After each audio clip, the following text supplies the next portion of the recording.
یو زرګر و هغه په محفل کې خپله ګنډه راکوله وکړله او په هغې کې چې د سره کوم غمي و کومې ګوتمې وې قیمتي سامانونه ورسره وو هغه یې پکې وښول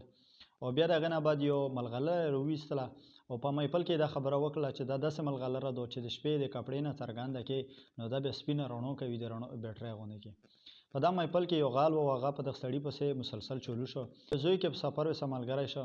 چې به مسخوتان څه ولوستل دغه غال به د شپې روچات شولو ور یې دغه زرګر ټول سامانونه به یې وکتل وبې یې لټول تلوشي به یې وکړه خو هغه ملغلره به پیدا ونه شوله چې کله بېګه ایښې بله شپه بیا به یې تلوشي وکړله خو ملغلره به یې پکې نه وه په درېیمه شپه باندې یې ملغلره وکتله خو پیدا یې نه کړه هغې نه پس یې زرګر ته ویلي دي چې زه د تو سره ملګری شوی صرف د غلې دپاره وم زه د تو نه خپلې لیارې جدا کوم خو دا راته وایه چې ملغلره تو چېرته پټه کړې ده نو هغه ورپورته شولو ور دغه غله سړي په جوب یې چې کله لاس ننوسته ملغلره یې ترې وویستله او دغه غله ته یې وویل ورته ویلې چې تو درې شپې د مو په جوبونو باندې لاسونه منډل که د تو نظیر د مور جوب په زوی باندې په خپل جوب باندې یو ظلم پرېوتلی وای نو تو به د ملغلره په خپله قبضه کې اخیستې وای او ته به مالداره شوی وای